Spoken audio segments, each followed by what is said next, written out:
បាទសួស្តីបងប្អូនអរគ្នាបាទនេះបាទបង្ហាញពីមនដល់ពេលយប់ឡើងបាទ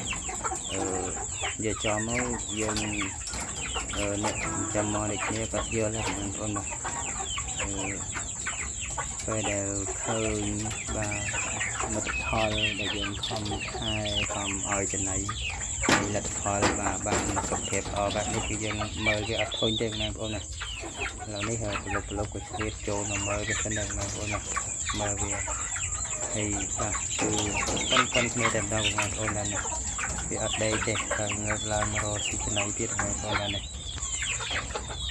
គឺល្អមែនតើខាងនេះក៏ដូចគ្នាដែរខ្ញុំបាទអត់ដេកទេបងប្អូនអត់ដេកទេនេះធំជាងហើយខាងនេះវានៅសន្តើទៅតាមធំទេបាទតែក៏កាន់ទៅថត់យកទៅម្ដងអូនណាខាន់កាន់ទៅធ្ងន់ទៅយកទៅម្ដងដល់នេះគឺជាលទ្ធផលដែលយើងឆ្លៀតបងប្អូនមកឆ្លៀតឲ្យស៊ីចំណីពេលព្រឹកហើយកន្លះម៉ោងទៅនៅត្រង់កន្លះម៉ោងនេះពេលល្ងាចកន្លះម៉ោងនេះទៅគឺរួចរាល់គាត់ដែលយើងដូរទឹកវាបានពេញតទៅបងប្អូនបាទ